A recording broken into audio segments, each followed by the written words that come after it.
The elections seemed to be proceeding week by week with a big gap between Biden and Trump. This thing looked like, voter suppression aside, perhaps it was all wrapped up, but no longer. Over the weekend, a poll came out that shook up everything.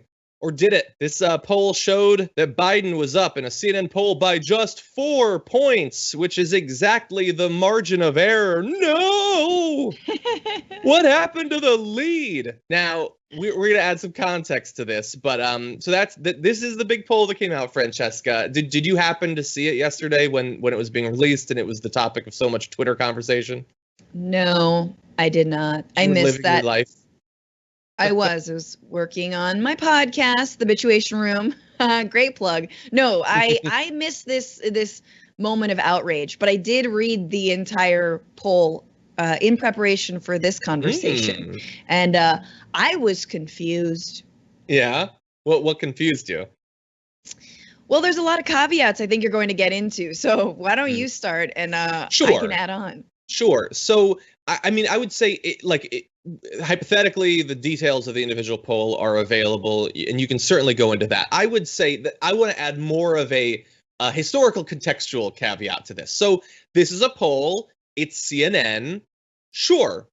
Totally fine. Let's take a look, though, at our next graphic where we go back to a number of different polls that they've had. Their poll has jumped around quite a bit over the past few months. From back in April, where Biden was up by 11, then that was cut by more than a half in May. Then it jumped up to an even bigger lead in June, and now it's cut back down to just 4 points there. So it seems to be jumping all over the place. Now, that is not to say that this most recent poll isn't an accurate read of what's currently going on. Maybe things have fluctuated that much, seemingly at random back and forth.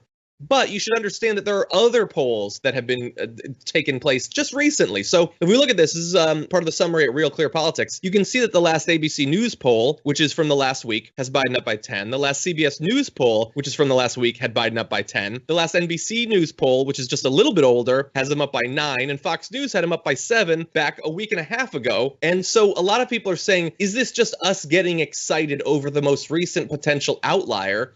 And the thing is, after we had locked in today's show, ABC News came out with their most recent poll where Biden has a 12-point lead over Trump. So, and a 10-point among likely voters. So there's your context. Who knows what's going on? There's a lot of polls and they don't all agree.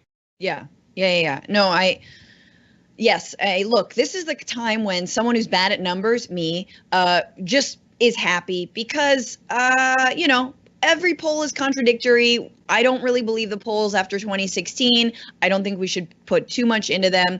But I do think it's important to read the details. And for this one, it was this specific poll only looked at 15 battleground states and looked at 10 of those states were Trump carried in 2016 and only 5 of them Clinton carried in 2016, right? So already it's very like, when the full moon is high and it is a Tuesday in the Virgo season, like it's just very like there's all these caveats, there's all these like qualifiers of these polls. So it's Jupiter is in the ascendant. Yeah, Jupiter is in the ascendant.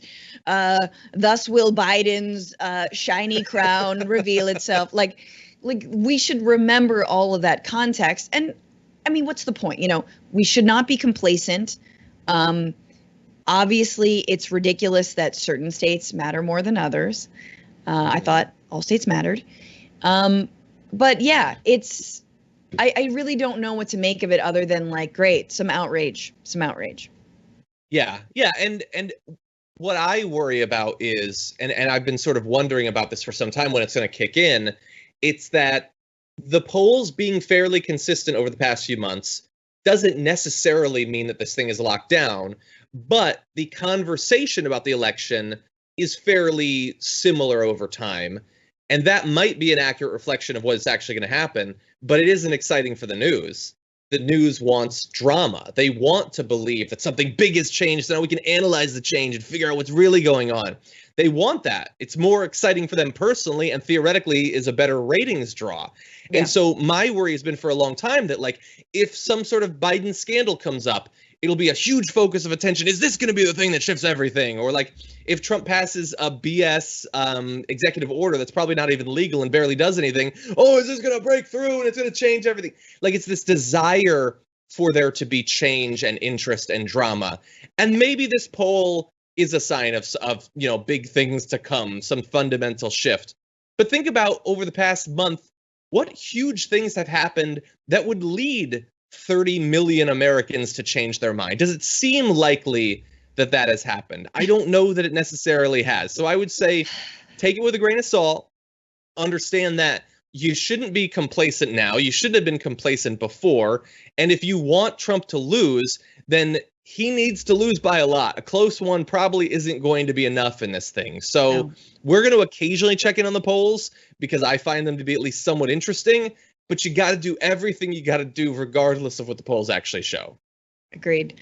I would just add that when you're saying that the media wants drama, I think that this expectation that Trump will not accept the results of the election is absolutely part of that media's drama.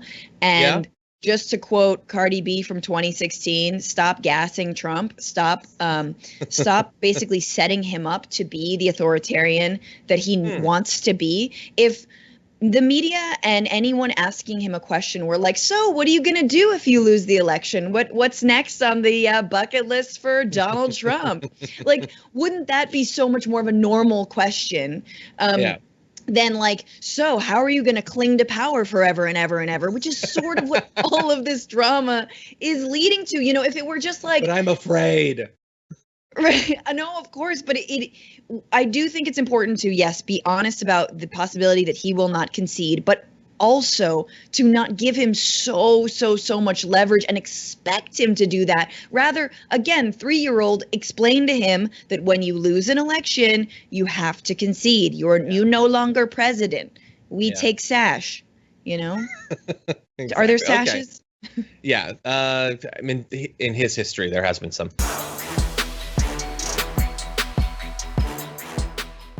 For more political news, breakdowns, interviews, stories of activism, and me trying my hardest to care about the occasional big celebrity news story, subscribe to our YouTube channel at youtube.com/The Damage Report. And you can ring the bell wherever it is so you don't miss anything.